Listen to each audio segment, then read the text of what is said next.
when I was getting some thoughts together on this particular presentation, I had to go back and check the title a few times. I had at the back of my mind that what I was being asked to talk about was what kind of sentencing policy might reduce the prison population. That would be one thing.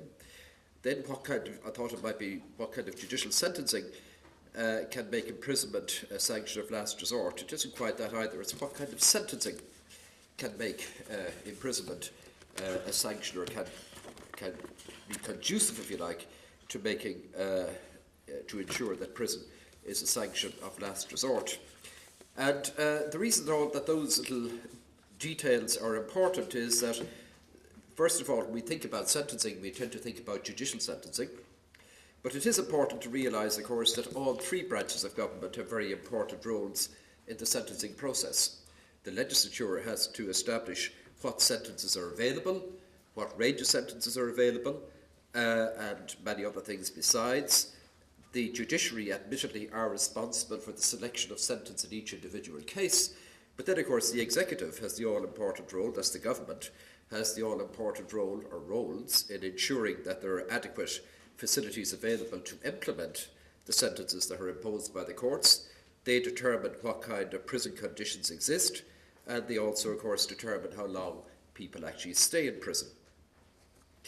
Now, this notion of imprisonment as a sanction of last resort, I would dare say there are very few countries in the world, certainly very few Western countries, that wouldn't have it, rhetorically at least, as part of their policy that imprisonment is a sanction, or should be a sanction of last resort. So it's a question of how do we turn that aspiration into a reality. And the other way of looking at it, however, is at the very outset, it would be to ask you this, that if we could take a snapshot of the prison population this evening, as it exists in Ireland, and if by some magical way we could actually get all the details, all the relevant details on each prisoner who is serving a sentence this evening in prison, including the offence, their background, previous convictions and so on, I wonder how many of them would you say should not have been sent to prison in the first place? If you could bring your collective intelligence to bear on that, to what extent would you agree on how many, if any of them, should not in fact be in prison at the moment? Actually, there would be very few, I think, for this reason, that if published statistics were anything to go by, the vast majority of prisoners serving sentences in this country on any one day are people serving long sentences for serious offences. For example, on the 30th of November 2011, we had 3,700 sentenced prisoners in custody, but only 5% of those were serving sentences of 6 months or less. Only 43 of them, actually, that is 43 out of 3,700, were serving sentences of 3 months or less. Although, of course, in the course of that year, 8,000 people were sent to prison for terms of 3 months or less. Obviously, what happens is that the vast majority of short-term prisoners are released early. So the real question would be, if you could undertake a detailed survey of all those people who are or should be in prison this evening, how many of them would you say should not have been sent there, and could you agree on why not? And I wonder if it would be possible to get collective agreement in an audience like this, or indeed any other audience for that matter, on that particular question. I dare say that you might disagree on some aspects of it, and I think the main points of disagreement would be over those who are imprisoned for minor offences. I dare say you might disagree over whether all or some of them should be in prison, and you might also disagree over whether some of those who are currently serving sentences for moderately serious but non-violent offences should be in prison. They tend to be, if you like, the two main sources of contention. So therefore, the sole question that I have been asked to address is, I suppose, who should be sent to prison? And there are, of course, three related questions then, which I won't be addressing, but they may well come up in conversation. You know, if we take the first question, leave that first question aside for the moment, which I'll come back to, the next question would be, well, in cases where the custody threshold has been reached, how long should prison sentences actually be? What is it about 10 years that makes the right sentence, let's say, for a serious robbery, and so forth. I mean, these are notional figures that we tend to abide by, not always very logically. The next question would be, how much of the sentences that are imposed should actually be served? Obviously, that gives rise to the question of what kind of a parole system should we have. And then, of course, the final question, which is the one we have just been addressing, is in what kind of custodial conditions should sentences actually be served? So then the question, asking this question, what kind of principles might lead to a sanction, to imprisonment as a sanction of last resort? I'm going to approach it, if you like, from the point of view of the courts and the kind of decisions that they may have to make. One of the things that must be said about sentencing at the outset is that it is one of the things that makes it an interesting topic, but a frustrating topic at times, is that there are so many different perspectives being brought to bear upon it. For example, here at this conference, I would think we have a group of very, very committed people who are concerned about the use of imprisonment and about the conditions of imprisonment.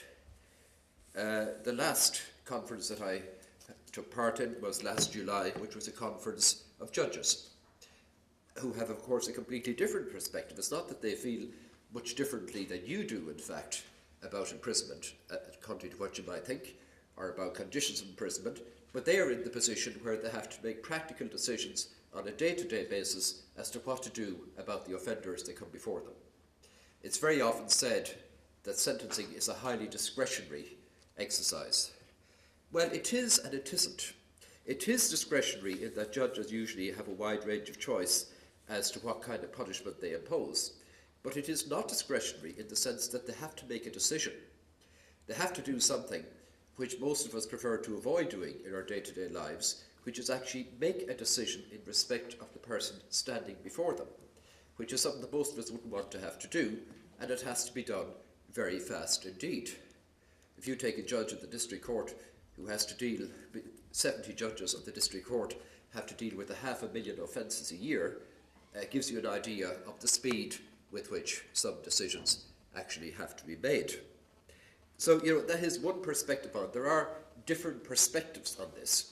The previous two conferences I was at, one in Glasgow as it happens, one in Oxford, we were talking about they were seminars talking about developing sentencing guidelines. Again, that was looking at it from a totally different perspective. It was an academic perspective on both occasions, trying to bring, if you like, consistency and uniformity, well, not uniformity of outcome, but bringing consistency into the system. So, as I say, we always had to be careful to stand back and ask what perspective are we looking at it from. I remember once listening to a course in legal theory where the professor used to always say, you must always clarify your own observational standpoint. That's always the first thing you must do when you're ever dealing with a policy issue. So it is important that we do clarify what position are we coming at this from. And as I say, I'm just looking at it from the point of view of the courts, and they're just, if you like, one small part, but a very important part of the system itself. With regard to the question itself, making imprisonment a sanction of last resort, the answer from a policy, practical point of view is very simple. You simply develop a consensus on when the last resort has been reached, and then you find an effective means of enforcing that consensus. It's as simple as that, but I wish you the best of luck in both parts of the enterprise, because it's difficult to say which of the two of them is the more difficult. How do you develop a consensus on when the last resort is reached? What criteria might you even use to decide when the last resort is reached? And then if you have decided that, how do you find a method of ensuring that that consensus will be enforced? One thing that is certain is this, that there is no point, or there is very little benefit in simply having a rhetorical exhortation, even if it's written into law, as it is in many countries, that imprisonment is a sanction of last resort. So how then might we even think about having a last resort policy? I think we have to draw a distinction, and I'm here being very practical about this, in terms of whether we focus in on the characteristics of the offence or the characteristics of the offender. And again, I'm like just the last speaker, I'm adopting a pragmatic policy here, or a pragmatic approach of saying that we're not talking about abolitionism, we're talking about accepting that there are many offences, serious offences against the person for which imprisonment would be either mandatory or presumptive. And that would be true. We have just one mandatory sentence in this country, that is the life sentence for murder, and for first-time offenders, and there are for serious violent offences like rape, there is a presumption of custody. But even there, it is very, very difficult to rank offences in terms of seriousness. There is a very famous article by Andrew von Hirschen and Jorberg where they tried to rank offences in terms of what they call a living standard analysis, where they say, well, it depends on how much the offence interferes with one's living standard. In a book of mine that I brought out last year, I was trying to take a slightly different but very similar approach by looking at it from a human rights perspective, by saying that you look at the nature of the right that the crime has actually violated. So you start with the right to life, the right to bodily integrity, the right to personal liberty, and so on. And the more fundamental the right that has been violated, the more grievous the violation, the more serious the offence, and the more worthy it is of serious punishment. But of course you get into all kinds of difficulties down the road. What is the more serious? An assault that doesn't cause that much harm, or let's say the robbery or the theft, let's say, of €1 million that doesn't cause any physical harm. Just take theft itself. Supposing somebody steals £25,000 or euro from a very lucrative or very affluent financial institution, and supposing somebody else steals €200 from a pensioner who has just collected their pension on Friday and who doesn't have another penny to their name. I mean, which of those two offences is the more serious? Are you going to rank seriousness according to the value of the property stolen, or the impact that it has on the victim, or some combination of the two? How do you rank drug offences? In this country we tend to rank them according to the value of the drugs people are found to have in their possession, something I entirely disagree with. I think the all-important question should be, what role did you have in the overall organisational framework? I'm just giving you those as examples of the difficulties that can arise when it comes down to brass tacks in terms of trying to, if you like, create or to rank order offences in a way that might allow you to say this is the sanction of last resort has been reached. But that's the easy part. In fact, the vast majority of people in this country, I know we're talking internationally here, but just in this country, would be serving sentences for serious offences. The big difficulty is with minor offences. As I say, you have 8,000 committals to prison last year of sentences for 3 months or less, which might seem like a lot. It's actually a very small percentage of cases dealt with by the district court. But the big difficulty there is, you might say, how many of those people should actually go to prison? Well, none of them probably, if you were to go purely by the offence. So there comes a point, it's the crunch point, where you have to ask yourself, has the last resort been reached on the basis of a person's record rather than on the basis of the gravity of the offence? And there is a tendency to say, yes, it has, because the other sanctions didn't work. The only problem is imprisonment isn't going to work either, or in all probability it won't work either, especially if they're not even kept in for longer than a couple of days. And we have a position in this country at the moment where many people actually refuse to take community service as an option, because if they take a sentence of imprisonment, they will be out within a day or two, whereas if they were to accept, if you like, the privilege of community service, they might have to work for 240 hours. So it depends to some extent. There can be a counterproductive element at times in having a situation whereby people don't actually serve the sentences that they actually should or that are imposed upon them because of the fact that the prison system cannot cope with them.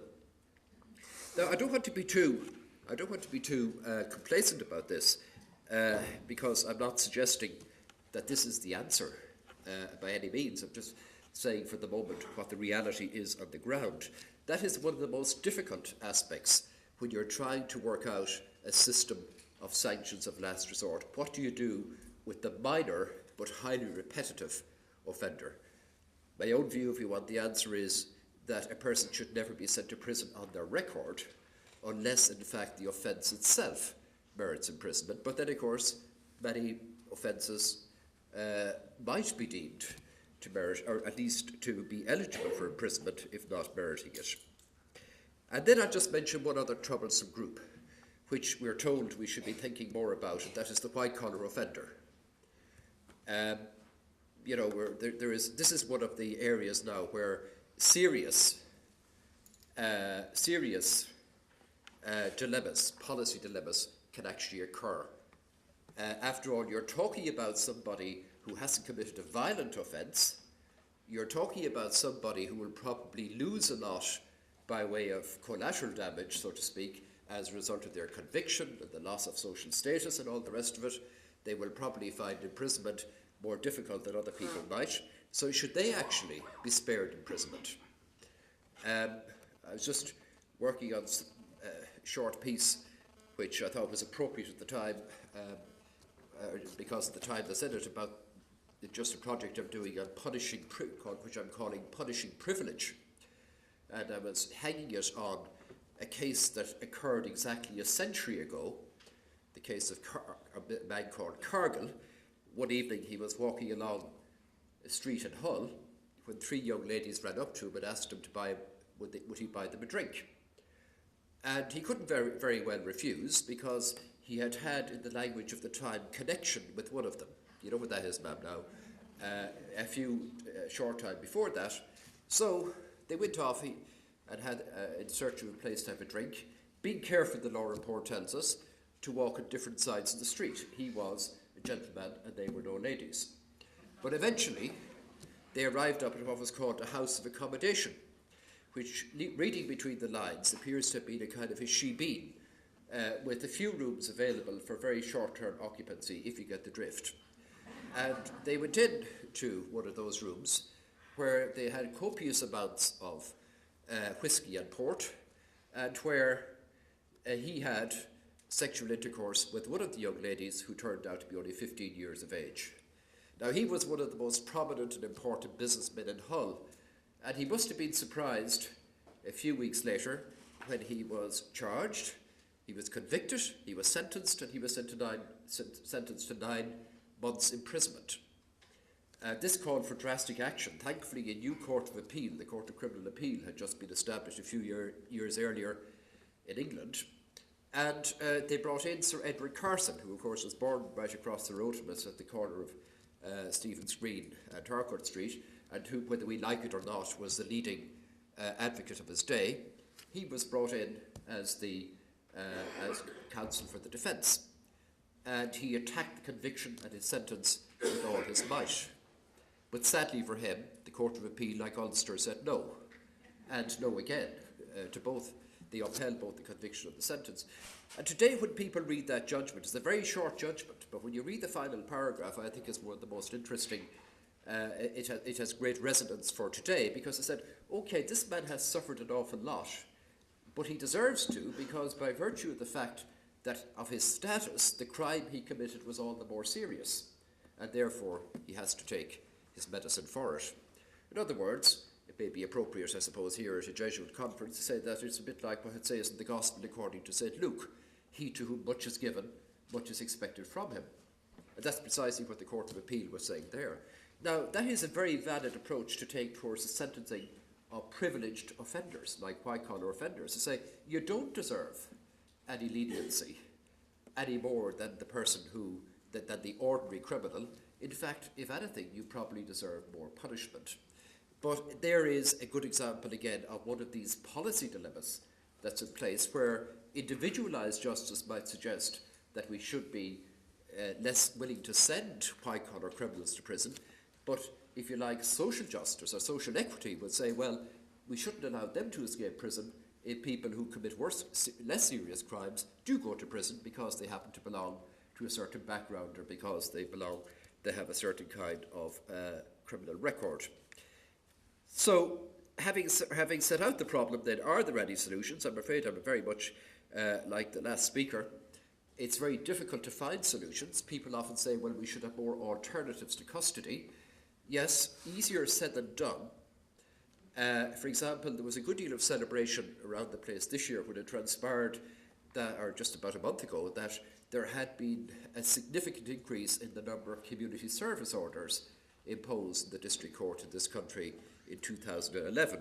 The background to that was that there was a statute enacted in 2011 which requires the district court, if it is considering the imposition of a prison sentence, to consider community service instead. It's not obliged to impose it, it simply has to consider it. And that simply, whether that was the reason or not, there was a very, very significant increase in the number of community service orders imposed. 2,700 in 2011, which was an increase on 1,100 over 2 years earlier. 1,600 in 2009, 2,700 in 2011. Unfortunately, that's the good news. The bad news is there was also a very significant increase in the number of people being sent to prison. So I'm not at all convinced as yet that what's happening here is that the courts are, if you like, replacing prison sentences with community service orders. I think it might be our old friend, which many of you here will be familiar with, the interchangeability problem. It may be that community service orders are being used where other non-custodial sanctions would have been used in the past. I'm not sure about that. It will take a few years before we see what kind of patterns are emerging. The difficulty, of course, is how to deal effectively with offences of medium levels of gravity without resorting to custody. And one possibility that might be worth looking at would be something like the conditional sentence in Canada, which is a suspended sentence with very onerous conditions attached. That might actually keep some people out of prison. Again, of course, there is a danger that it could be used, if you like, for privileged offenders rather than for others. But I suppose whatever spares some people imprisonment, unless it's absolutely essential, is perhaps worth thinking about. But ultimately, we do need to think, if you're looking to the courts to solve the problem, I think you're probably looking to the wrong place, because there's a limit to what they can do with the resources that are given to them. It's very much a political issue. It's up to the government to decide what range of sanctions should be available. I think, however, that judges perhaps themselves could do a little bit more, especially at lower court level, to try to develop a consensus, which is something they haven't done in this country. I'm not a fan of guidelines. I think guidelines can actually do tend to be very pro-imprisonment.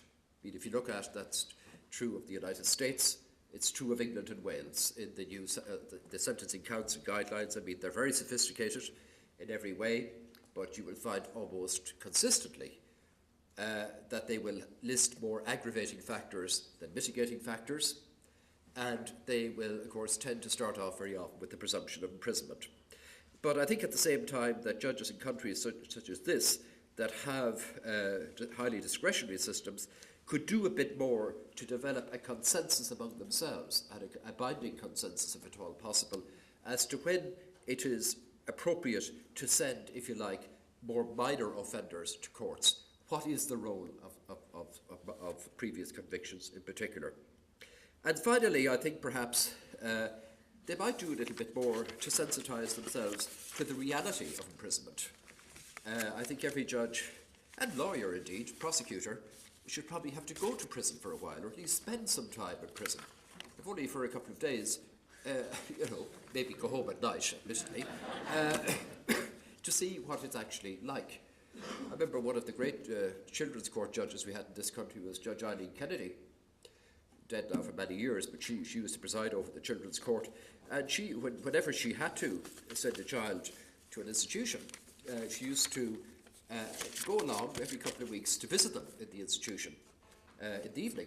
And I remember asking one of the people this is many years ago, asking one of the people who worked there, how did the children respond to her? And he said, oh, they treated her with respect. Even, he said, if they didn't always describe her by her proper title after she had left. So I can imagine that judges mightn't always find it a very comfortable experience going to prison, but it's just one of the other things that could be put into a package of measures to try to improve the system. Thank you very much.